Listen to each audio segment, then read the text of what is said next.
Երևանը լռում է, Բաքուն հիշեցնում, խաղաղության պայմանագրի գինը Հայաստանի սահմանադրության փոփոխությունն է։ 9-րդ օրն է շարունակվում են փոխադարձ հարվածները ԱՄՆ Իրան ճակատում։ Էսմայիլ Բաղայի նախազգուշացումը ամերիկացիներին, իրանցիները գրկաբաց կդիմավորեն ամերիկացի զինվորներին, եթե նրանք որոշեն ցամաքային հարձակում սկսել Իսլամական Հանրապետության դեմ։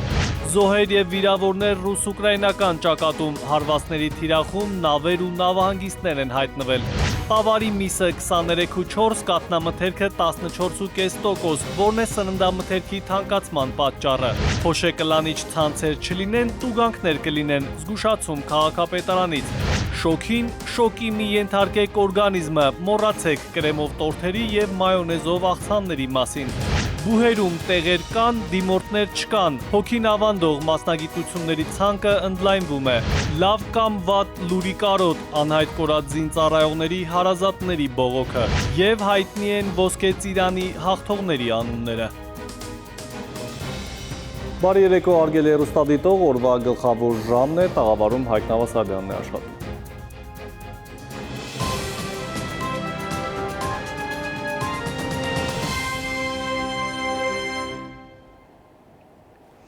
Եվ այսպես 9-րդ օրն անընդմեջ ամերիկյան զինուժը շարունակում է հարվածները Իրանի ռազմական ենթակառուցվածքներին եւ ռազմավարական կենտրոններին։ ԱՄՆ նախագահ Դոնալդ Թրամփն այսօր հայտարարել է, որ նահանգները այս գործողությամբ վերջ է դնում Իրանի միջուկային հրթիռ ունենալու ցանկացած հնարավորության։ Միացյալ Նահանգների կենտրոնական հրամանատարությունը հայտարարել է, որ վերջին հարվածը հասցրել է ամերիկացի 3 զինծառայողների մահվան մասին տեղեկությունից հետո։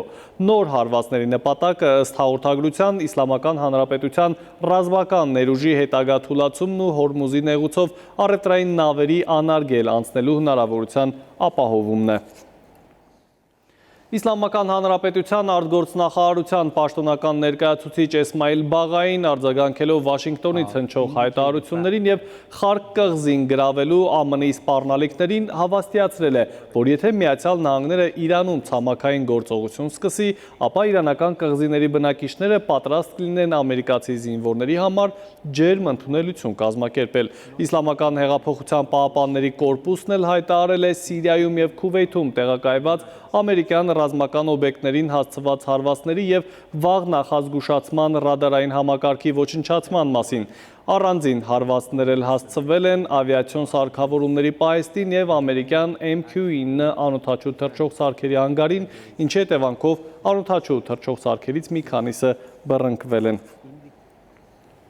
Ուկրաինան անօդաչու թռչող սարքերով հարձակվել է Մոսկվայի մարզի վրա, քաղաքապետ Սերգեյ Սոբյանինի տեղեկացմամբ Մոսկվայի մարզի ուղղությամբ հարձակվել է ավելի քան 400 անօդաչու թռչող սարք, որոնց մեծ մասը ոչնչացվել է Մոսկվայի մատույցներում։ Ռուսաստանի զինված ուժերն էլ շարունակել են հարվածներ հասցնել Ուկրաինայի նավահանգիստներին։ Գիշերը ավիառումբերով հարվածներ են հասցրել Զապորոժիե քաղաքին, ինչի հետևանքով բնակելի շենք է ավերվել, հարձակման հետևանքով զոհվել է 3 մարդ, 71 և 72 տարեկան կանայք, ինչպես նաև 11 տարեկան մի աղջիկ։ Զապորոժիեի մարզային վարչակազմի ղեկավարի փոխանցմամբ տուժել է 41 մարդ։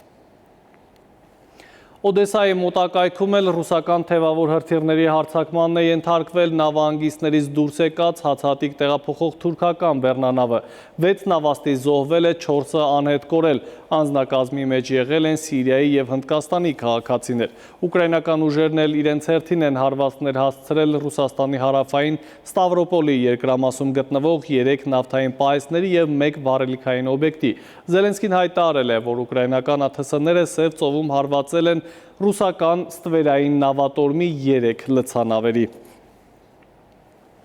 Այժմ Հայաստան, Երևանի լռության ֆոնին Բաքուն շարունակում է աղմկել, խաղաղության պայմանագրի ստորագրման գինը Հայաստանի սահմանադրության փոփոխությունն է։ Սա պահանջ է, որը կարծես Ադրբեջանի համար վերջինն է Երևանի հետ համաձայնեցված տեքստում, բայց արդյոք 50 գումարած 1% ձայն չստացած իշխանությունը առանց ընդդիմության կարող է այս հարցը լուծել, այսինքն սահմանադրության փոփոխության հարցով հանրաքվեի համար այո ստանալ խորհրդարանում։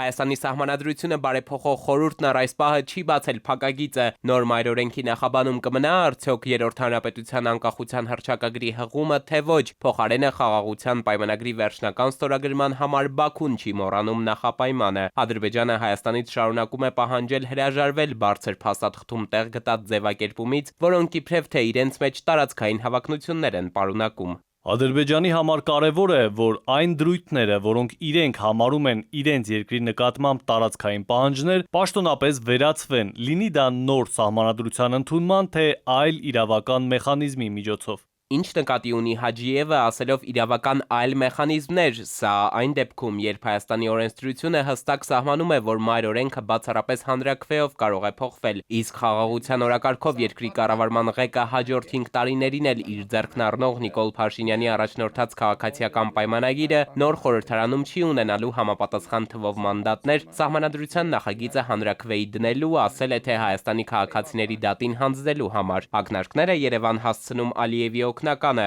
այս դեպքում ուշացած, որովհետև ՔՊ առաջնորդն իրենից առաջ լրագրողների հետ ճեպազրույցում արդեն հայտարարել էր, հարցի իրավական լուծմանը հասնելն իրենց օրակարգում է, իրավաբաններն այդ ուղղությամբ աշխատում են։ Դեռ մեր իրավաբանները մեզ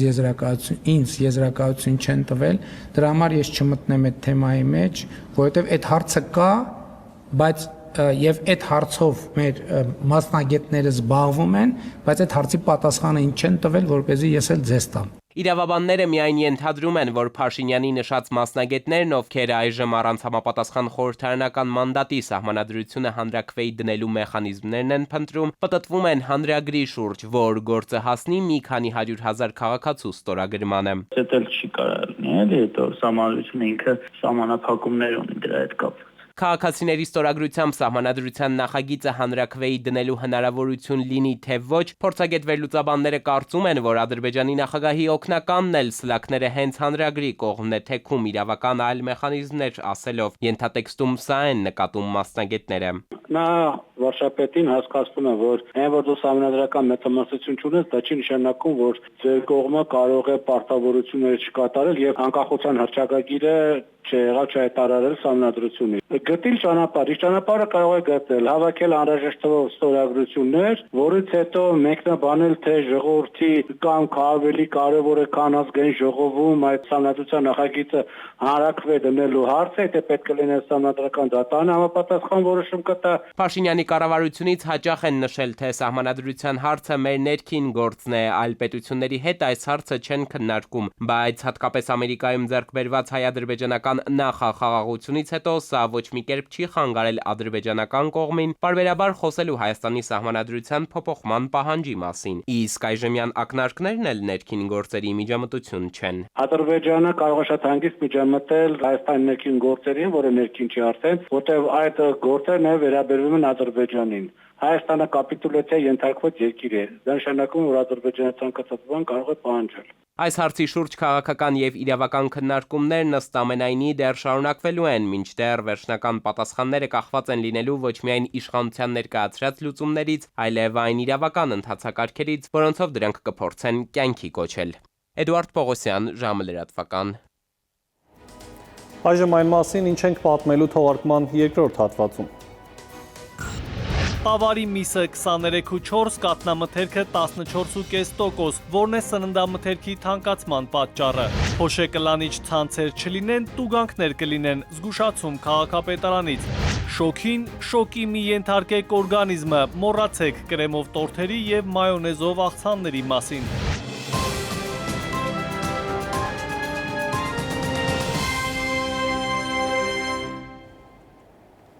Մենք կրկին ուղիղ եթերում ենք, շարունակենք թողարկումը։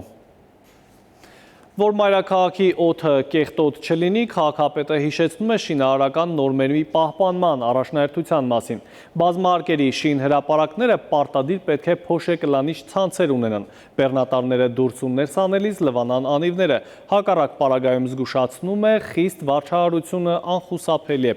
Իսկ թե ինչպես են պահպանվում ավական ու սահմանած նորմերը, պատկերը թվերով ժամի անդրադարձում։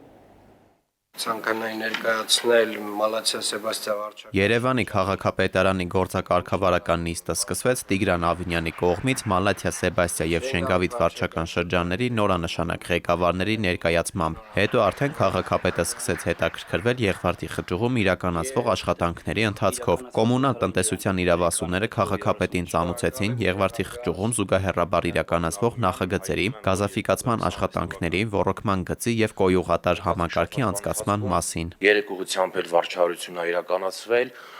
այս պայծությամբ արդեն աշխատանքները ակտիվ կերպով շարունակվում են, որպեսզի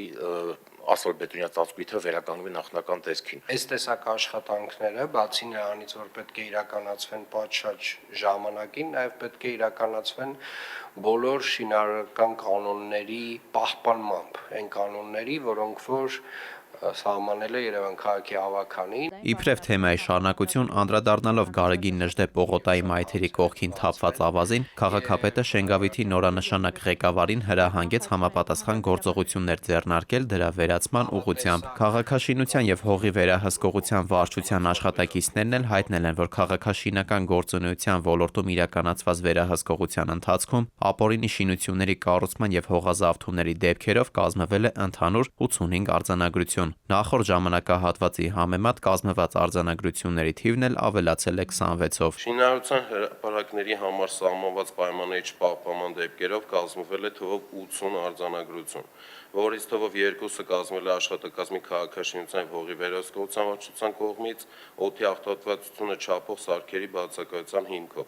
թվով 54-ը կազմվել է աշխատակազմի հասարակական կարգի պահպանության ծառայության կողմից, որից 20-ը փոշեկալանիչ ցանցերի եւ 4-ը օդի աղտոտվածությունը չափող սարքերի բացակայության հիմքով։ Այս տեմպը կարծում եմ պետք է պահպանվի, մինչև իսկ մենք չսկսենք տեսնել, որ փոշեկալանիչ ցանցերը Երևան քաղաքում համատարած են, մինչև որ մենք չսկսենք տեսնել, որ արվող շինարարությունները քաղաքում լինի ենթակառուցվածքային թե շենքերի կառուցման պահպանում են ավականու որոշման բոլոր կանոնները, այսինքն այս տեմպը չենք թույլատրում, շարունակում ենք նույն այս տեմպով, մինչև բոլորը հասկանան, որ նոր խաղի կանոնները բոլորը պետք է պահպանեն։ Խորհրդակցության ընթացքում անդրադարձ եղավ նաև մետրոպոլիտենում իրականացվող աշխատանքներին։ Քաղաքապետին զեկուցվեց, որ վերանորոգվել է մոտ 350,000 կիլոմետր վազքի համար նախատեսված 3 վագոնանոց 1 շարժակազմ, որն այսօրվանից է սկսել սպասարկել ուղևորներին։ Դավիթ Թադևոսյան, ժամը լրատվական։ Վիճակագրական կոմիտեի վերջին տվյալներով հունիսին նախորդ տարվա նույն ժամանակահատվածի համեմատ Հայաստանում գնաճը կազմել է 5.1%, ամենամեծ թանկացումներն էլ գրանցվել են առաջին անհրաժեշտության ապրանքների եւ ծառայությունների շուկայում։ Սննդամթերքը թանկացել է 8.8, տավարի մսի 23.4, ձուկն ու ծովամթերքը 44%, կաթնամթերքը 14.5, ձուն 30, մրգերը 16.8, իսկ բանջարեղենը 12.7%։ Զգալի աճ է արձանագրվել նաև վառելիքի շուկայում, բենզինը թանկացել է 10.4, դիզվառելիքը 19%-ով, մասնագետները գնաճի հիմնական պատճառներից վկայաբերում են միջազգային շուկաներում պարենային եւ էներգակիրների գնաճը, ներմուծվող ապրանքների ինքնարժեքի բարձրացումը, տրանսպորտային ծախսերի ավելացումն ու ներքին պահանջարկի ակտիվացումը։ Հատկանշական է, որ ծառայություններից առողջապահությունը թանկացել է 3.5%-ով, կինոթատրոնները, թատրոնները, մշակութային միջոցառումները 22.9%-ով, մշակութային միջոցառումների ծառայությունները 12.6%-ով, հանգստի կազմակերպման համալիր ծրագիրը 15.9%-ով, միջազգային հանգստի կազմակերպման ծառայությունները 24.4%-ով, կրթությունը 8.3%-ով, սրա դիմաց գրքերի եւ թերթերի գները նվազել են 4.4%-ով, ձիթապտղի յուղինը 7.1%-ով, կարտոֆիլինը 7.4%-ով, ավտոմեքենաներինը 7.5%-ով, որից գործակիցների գները 10.5%-ով։ Աղիքային վարակի դեպքերը Բյուրեղավանում շարունակում են աճել, այս ընթացքում բուժօգնության համար բուժհաստատություններ դիմել է ավելի քան 60 մարդ։ Միայն վերջին 3 օրերին շտապ օգնության ծառայությունը քաղաքից ավելի քան 20 կանչ է ստացել։ Քաղաքացիներից մի քանիսն էլ տեղափոխվել են հիվանդանոց։ Դեպքի աճի ֆոնին առողջապահության նախարարության մասնագետները շարունակում են ուսումնասիրությունները, պարզելու վարակի հնարավոր աղբյուրը։ Հիվանդությունների վերահսկման եւ կանխարգելման ազգային կենտրոնի խմբերը ջրի նմուշներ են վերցրել Բյուրեղավ Ավան, Նուրնուս, Արձնի բնակավայրերից։ Կատարվածից անհանգստացած բնակիչները նախորդ օրերին բողոքի ակցիաներ էին իրականացրել, բարձրաձայնելով ոչ միայն ջրի որակի, այլև ջրամատակարարման գրաֆիկի խախտումների մասին։ Պետությունը ոչ թե պետք է լիներ արձագանքողի դերում, այլ կանխարգելողի դերում, ինչը չի եղել։ Պետք է մտածել, արդյոք մարդիկ այսօր պետք է այնտեղ ջուր խմեն, թե իսկապես էլ իրենք ճիշտ են անում, որ գնում ջուր են առնում։ Ու որ մարդիկ իրենց գրպանից խմելու ջուր են առնում, որ կարողանան խմել։ Արդյոք շնչին գումար չպետք է պետությունը հատկացնել, որ ասել գիտեք, քանի որ ես վատ եմ կառավարում։ Իսկ կառավարիչը ոնց տեսնում եք դուրս չի գալիս։ Ամեն ընտանիքի անդամի հաշվարկով, որ 2 լիտր ջուր է հասնում, պայմանական առաջիկա մի շաբաթը այս ջուրը վերցրեք խմեք, մինչև հասկանանք ջրի խնդիրն ինչից է։ Իսկ շոկի մի ենթարկեք ձեր օրգանիզմը ավելի լավ է մոռանաք կրեմով տորթերի կամ մայոնեզով աղցանների մասին։ Այս օրերին, երբ օդի ջերմաստիճանը որոշ տեղերում մոտենում կամ անցնում է 40 աստիճանից, սառնանից դուրս մնացած մթերքը կարող է աղիքային խանգարումների, թունավորումների պատճառ դառնալ։ Այնպես որ մասնագետները հորդորում են ամռան տապին կերակրացանկը մի լավ նոսրացնել ու ավելի շատ հեղուկ օգտագործել։ Շոկ եղանակն ու ամռան տապը ոչ միայն ամառային հանգստի ու արձակուրդների մեկնելու առիթ, այլև աղիքային վարակների ակտիվության շրջան են համարվում։ Բարձր ջերմաստիճանն է տարատեսակ հիվանդությունների ի հայտ գալու նպաստող մանրէների առաջացման ու արագ բազմացման պատճառը։ Դրանք հատկապես շատ են հանդիպում արագ փչացող սննդամթերքում, մասնագետների խոսքով այս շրջանում առանձնահատուկ զգոնություն է պետք ցուցաբերել կրեմային արտադրատեսակներ օգտագործելիս։ Աղիքային վարակիչ հիվանդությունների ազդիչները ճանճերը օրինակի համար կարող են տարածել որևէ կեղծոց մակերեսի վրա նստելուց հետո նստեն սննդամթերքի վրա, որը պաշտպանված չի, այդ ձևով կարող են մեխանիկորեն տարածել նրա։ Մասնագետները ընդգծում են վտանգը հատկապես մեծանում է անորակ հումքի օգտագործման դեպքում, երբ խախտվում են պատրաստման սանիտարահիգիենիկ կանոնները կամ էլ երբ փչանալու հակում ունեցող սննդամթերքը երկար ժամանակ մնում է սառնարանից դուրս։ Բազմակի սառեցումն ու հալեցումը նույնպես նպաստում են մանրէների բազմացմանը։ Կրեմային արտադրատեսակներում կարող են հանդիպել սալմոնեա, աղիքային ցուպիկ եւ այլ հիվանդացի մանրէներ, որոնք առաջացնում են սուր աղիքային վարակներ։ Վարակներից հնարավորինս խուսափելու համար բժիշկները խորհուրդ են տալիս գնել միայն սառնարանային պայմաններում պահվող կրեմային արտադրատեսակներ, անպայման ստուգել դրանց արտադրության եւ պիտանելիության ժամկետները, հրաժարվել փողոցային կամ չսերտիֆիկացված վաճառակետերից գնումներ կատարելուց եւ հնարավորինս արագ տեղափոխել սնունդը սառնարան։ Աղիքային վարակներով պայմանավորված ամենահաճախ հանդիպող վտանգավոր բարդությունը ջրազրկումն է։ Այն հատկապես ռիսկային է երեխաների, տարեցների եւ քրոնիկ հիվանդություններ ունեցողների համար։ Հատկապես նակի համար տաք շրջանում մարդիկ գնում են դարս այսպես խնջույքի, այնպես բուսախնջույք են կսում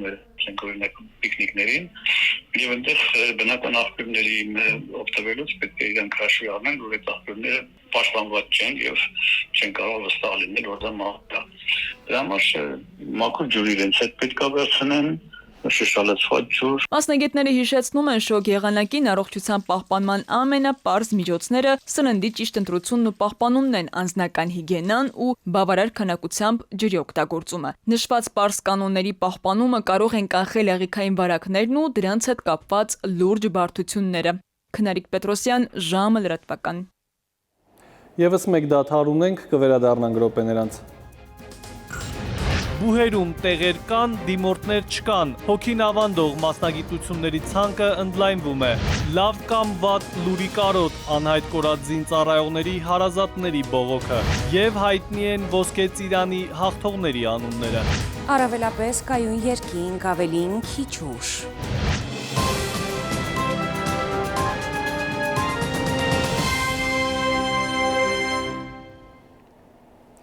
Մենք վերադարձանք, դուք դիտում եք ժամի գլխավոր թողարկումը։ 12720 հատկացված տեղ եւ ընդամենը 9620 ընդունված դիմորդ։ Այս պատկերը վերջին տարիներին կարծես արդեն սովորական է դարձել, որն է պատճառը, որ այսօրվա երիտասարդը չի ցանկանում ոչ ճարտարագետ դառնալ, ոչ անասուն բուժել եւ ոչ էլ գյուղ ոլորտի խնդիրները լուծել։ Միաժամանակ սակայն դեռ տրենդային է իրավագիտությունը, բժշկությունն ու IT ոլորտը, բայց սա ոլորտի ամբողջական պատկերը չէ։ Մյուս կողմից տեսնում ենք, որ երիտասարդները չեն ցանկանում տարիներով բուհում անցկացնել։ Նախընտրում են արագ ժամանակակից մասնագիտություն սովորել ու հնարավորինս արագ էլ աշխատանքի անցնել։ 2026 թվականին բուհերի ընդունելության համար կառավարության կողմից հատկացվել է 12720 տեղ, սակայն բուհեր ընդունվել է ընդամենը 9620 դիմորդ։ Հատկացված տեղերից 2133-ն անվճար են, 10587-ը վճարովի։ Անվճար տեղերը զբաղեցրել է 1875 դիմորդ, վճարովի հիմունքով բուհ է ընդունվել 7799 դիմորդ։ Այսինքն, հատկացված տեղերում ընդգրկվելու ցանկություն ունեցող երիտասարդների թիվն է բավականին նվազել։ Մեկ դիմորդ, ես բուհ չեմ նշի արկել, 22 բուհ, 53 մասնագիտություն ունի ընդամենը մեկ դիմորդ։ Եվ ընդհանուր 31 բուհի 119 մասնագիտություններ ընդհանրապես չհայտագրված դիմորդներ։ Խնդիրն այն է, որ սա կայուն միտում է։ Հայաստանում բուհական ընդունելության թվերը վերջին 3 տարիներին մտահոգիչ պատկեր են ուրվագծում։ Պետությունը ամեն տարի ավելի քան 2000 անվճար եւ հազարավոր վճարովի տեղ է հատկացնում բուհերին։ Սակայն դրա մի մասը այդպես էլ մնում է թափուր։ Շատ դիմորդներ պարզապես չեն ընտրում կոնկրետ ոլորտներին առնչվող մասնագիտություններ կամ չեն հանձնում անհրաժեշտ քննությունները։ Խոսքը մասնավորապես կինում է որոշ ճարտարագիտական մասնագիտությունների, մանկավարժական, գյուղատնտեսական, սրանք ոլորտներ որտեղ պետությանը պետք են մասնագետներ, բայց քանի որ այդ ոլորտներում աշխատավարձը ցածր է, այդ թափուր տեղերը մնում են։ Կրթական համակարգի տենդենսները Հայաստանում ներկապային որոշում է աշխատաշուկան, այլևս չկան ավանդական թրենդային մասնագիտություններ։ Մրցակցությունը մեծ է այն ոլորտներում, որոնք ապահովում են կայուն բարձր աշխատավարձ։ Իրավագիտության, տնտեսագիտության, բժշկության եւ տեղեկատվական տեխնոլոգիաներին առնչվող մասնագիտությունների համար մրցակցությունը դեռ բավականին մեծ է։ Այդ անհամաչափությունն է, կան ոլորտներ, որտեղ մարդիկ միլիոնավոր աշխատավարձեր են ստանում, ունենք ոլորտներ, որտեղ աշխատավարձը 100,000 էլ չի կազմում։ Եկամուտների տարբերությունները ասել են վտանգավոր չափերի։ Այս խնդիրը լուծելու համար ռազմավարական նշանակություն ունեցող ոլորտներում, որտեղ մի քանի տարի անց արդեն կունենանք սերնդափոխության եւ ուրեմն նաեւ անհրաժեշտ կադրերի խնդիր, պետությունը պետք է ստեղծի մրցակցային եկամուտների ապահովման գործիքներ, որպեսզի երիտասարդները շահագրգռված լինեն իրենց ուսումն այդ ուղղությամբ շարունակել։ Առայժմ տարբեր ամբիոններից հույս են հայտնում, որ հարցը կլուծվի տարիներ անց ակադեմիական քաղաքի կառուցման շնորհիվ։ Ակադեմիական քաղաք ծրագիր եւ այստեղ մենք նախորդող տարում շատ ակտիվ աշխատանք ենք արել։ Այժմ ակտիվ նախապատրաստական փուլում ենք, այս պահին նաեւ հայտարարված մրցույթներ ունենք ոռոգման համակարգի, էլեկտրասնուցման համակարգերի հետ կապված։ Կան այլ գործոններ եւս, որոնք բուհերում ուսուցման process-ից հեռու են պահում երիտասարդներին։ Դրանք են կրթության համար անհրաժեշտ ժամանակը, փողը եւ ուսման համար ավելի արդյունավետ միջոցների առկայությունը։ Մենք այսօր ունենք աշակերտներ, որոնք 400-500 000 գումար են վաստակում աշակերտ լինելով։ Հիմա ինքը մտածում է գնամ համալսարան, ինչ պիտի անեմ ես։ Դժվար թե ավելիին հասնեմ։ Պրակտիկ են դարձել։ Ամեն տարի դիմորդների 15-ից 20%-ը չի կարողանում հաղթահարել ընդունելության նվազագույն շեմը եւ դուրս է մնում մրցույթից։ Այսինքն բուհերում դատարկ մնացած տեղերի խնդիրը միայն դիմորդների թվի մեջ չէ։ Հանրակրթական համակարգի որակական մակարդակը եւս այստեղ էական դեր է խաղում։ Արմեն Աթելյան, ժամը լրատվական։ Այլ թեմաներ Հայաստանը որպես հնագիտական հարուստ ու բացառիկ երկիր ոչ միայն տարածաշրջանում, այլև աշխարհում նորովի ներկայանալու հայտ է ներկայացնում եւ նոր հասցեի մասին ազդարարում։ Շատերին քաչ հայտնի Արենի մեկ հնավայրը շուտով նաեւ թանգարան կունենա։ Հազարամյակների պատմության ժամանակակից փաթեթավորումը իրականացվում է Viva-ի հետ գործակցությամբ։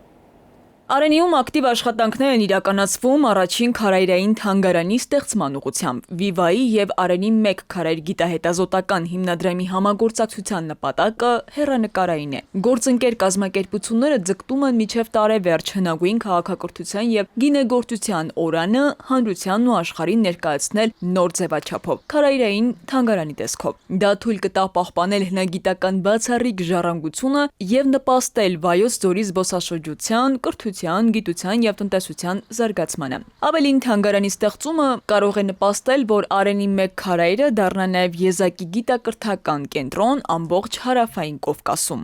Պատրաստ է մեզ մոտ գինու հնձանի շրջակայքից հայտնաբերված գանգերը եւ հիմա մենք կտեղադրենք այդ գանգերը եւ այդ մի գանգից մեկում գտնված ուղեղը։ Ինչպես կարծես թե ցույց է տալիս փորձը, վատ չենք մտածել եւ այս ամեն ինչը նայվում է եւ մեր այսպես գործընկեր Viva-ն, որը թաթախվեց այդ գործի մեջ, աջակցեց այդ գործին, գնում է ռիսկի, այո, որովհետեւ գիտեք Հնագիտության մեջ էլ է այդպես։ Մի բան է նոր հուշարձան սկսես պեղել, որ չես ակնկալում, ինչ արդյունքներ կունենաս, մի բան է վերապեղես այն, ինչ որ տարիներ առաջ պեղվել է։ Համաշխարհային նշանակության հնագիտական կենտրոնում արդեն ավարտվում են պահարանների եւ ցուցափեղկերի տեղադրման աշխատանքները, զուգահեռաբար լուծվում են թանգարանի լուսավորության, կահավորման, հայեցակարգի եւ անվտանգության ապահովման հարցերը։ Հայտնաբերված գունազարդ կարասը արդեն իր տեղը ունի։ Նախապատրաստվել է նաեւ դրա անիմացիոն ցուցադրությունը։ Մեծ էկրանի վրա տրված է անիմացիան, որպեսզի ներկայացնողը կարողանա բացատրել, թե ինչ իմաստային բեռ է կրում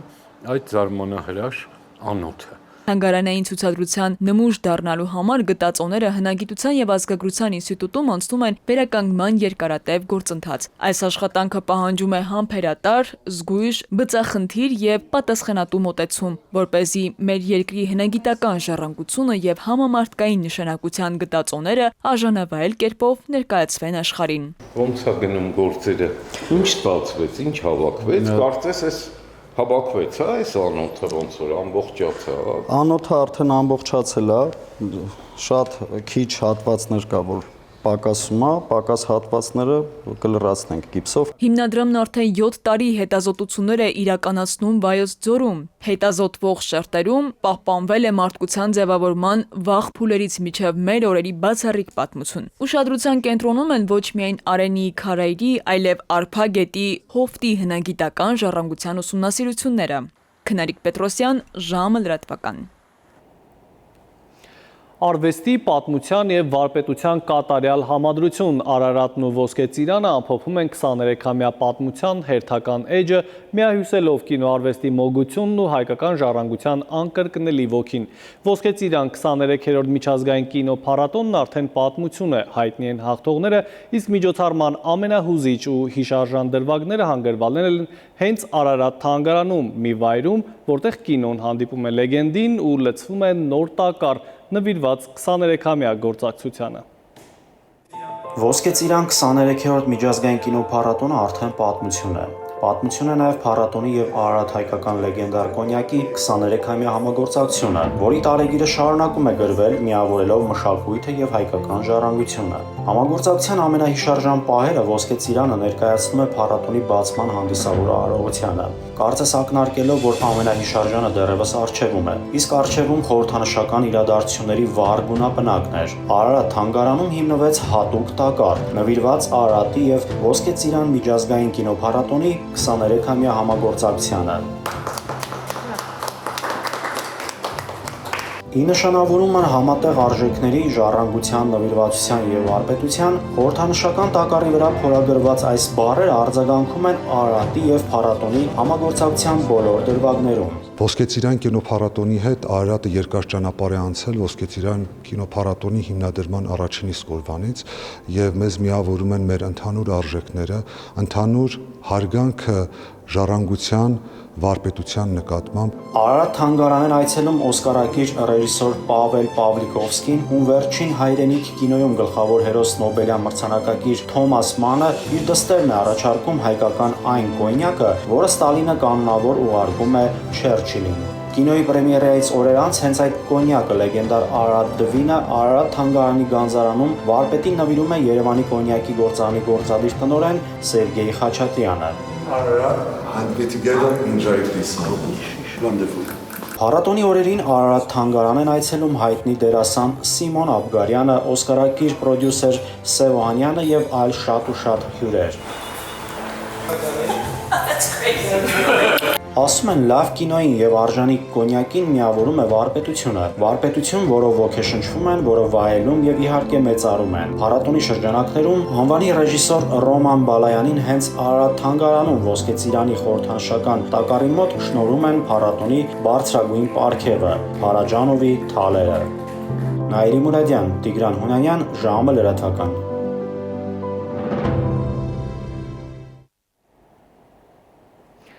Լավ կամ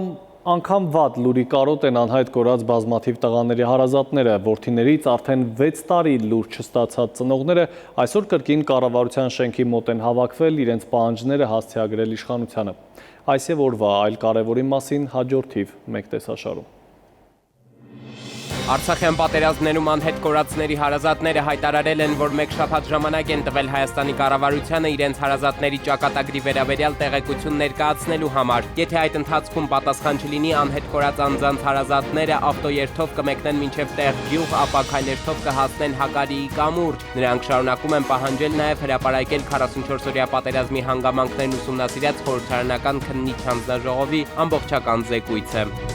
Հրապարակվել է Հայաստանի կառավարության և ՄԱԿ-ի 6 մանդատակիրների միջև պաշտոնական նամակագրությունը, որը վերաբերում է Սրբազան պայքարի շարժման առաջնորդ Բագրատ arczepiskopos Գալստանյանի և նրա աջակիցների նկատմամբ հարուցված քրեական գործին։ Հրապարակված փաստաթղթերը ցույց են տալիս, որ ՄԱԿ-ի մարդու իրավունքների փորձագետները լուրջ հարցադրումներ են բարձրացրել Հայաստանի իշխանությունների գործողությունների համաչափության և միջազգային իրավունքի հետ դրանց համապատասխանության վերաբերյալ, մինչդեռ Երևանը պնդում է, որ բոլոր գործողությունները կատարվել են օրենքի և միջազգային պարտավորությունների շրջանակում։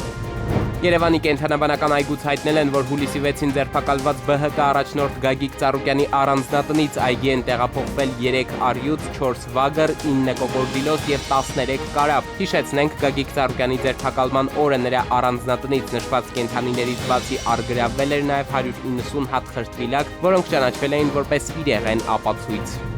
ԵԱՏՄ տվյալներով 2026 թվականի հունվար-մայիս ամիսներին Հայաստանում բեռնափոխադրումներն աճել են 12.6%, մեր երկրում ուղևորափոխադրումները ևս ավելացել են, կազմելով 6.1%, իսկ ԵԱՏՄ ընդհանուր ուղևորաշրջանառությունն ավելացել է 0.8%-ով։ Բեռնափոխադրումների աճ է գրանցվել նաև Ղրղըզստանում և Բելառուսում։ Հայաստանը Չանդլերի ինստիտուտի լավ կառավարման ինդեքսում զբաղեցրել է 64-րդ տեղը, զիջելով Վրաստանին և Ադրբեջանին։ Վրաստանը զբաղեցրել է 43-րդ հորիզոնականը, Ադրբեջանը 57-րդ տեղը։ Տարածաշրջանում Հայաստանը առաջ է անցել միայն Թուրքիայից և Իրանից։ Վարկանիշի առաջին եռյակում են Սինգապուրը, Նորվեգիան և Դանիան։ Եվրասիական տնտեսական միությունը սկսել է ներմուծվող բջջային հեռախոսների email կոդերի ստուգման համակարգի ներդրումը, որն այս փուլում կիրառվելու է Ղազախստանում և Ղրղըզստանում։ Ստուգումը տարածվելու է ինչպես անձամբ ներմուծված սարքերի, այնպես էլ առցանց պատվերներով ձեռք բերված հեռախոսների և պլանշետների վրա։ Հայաստանում ևս email կոդերի միասնական համակարգը ներդրվելու է, ֆիզիկական անձանց ներմուծած սարքերի առցանց գրանցումը կսկսվի 2027 թվականի հունվարի 1-ից։ Ողբերգական դեպք Լոռու մարզում 3-17-50-ի սահմաններում ՆԳՆ համայնքային ոստիկանության գլխավոր վարչության Սպիտակի բաժնում ահազանգ է ստացվել, որ Շիրակամուտ բնակավայրի աջակողմյան հատվածի հոսող գետում քաղաքացի է ընկել։ Դեպքի վայր ժամանած փրկարարներն ու ոստիկանները պարզել են, որ գետալջակն ընկած տղամարդը ջրահեղձ է եղել։ Մոտ 1 ժամ տևած որոնողական աշխատանքներից հետո է ջրասուզակ Վահե Մելքոնյանին հաջողվել գետում հայտնաբերել Լոռու մարզի 43-ամյա բնակչի մարմինը։ Դեպքի փաստով Սպիտակի քննչական բաժնում նախաձեռնել են քրեական վարույթ։ Երևանի 23-րդ Ոսկե ծիրան միջազգային կինոփառատոնի գլխավոր մրցանակը Ոսկե ծիրանը շնորհվել է ռեժիսոր Մելագրոս Մումենթալերի Հոսանքներ ֆիլմին։ Տարածաշրջանային մրցույթում Ոսկե ծիրանը ստացել է Ամիր Ազիզի Ամիրի հոգում ֆիլմը, իսկ կորիզ մրցույթում Սերուժ Հովսեփյանի Մենավոր երկխոսություններ ֆիլմը։ Վարպետ մրցանակը հանձնվել է պրոդյուսեր Սեֆ Օհանյանին, իսկ Փարաջանովյան թալերը կինոօպերատոր Մահմուդ Քալարիին։ Էդուարդ Պողոսյան, ժամը լրատվական։ Եվ եղանակային կանխատեսումներ, ինչպես միշտ Լիլի Հովերի մատուցմամբ։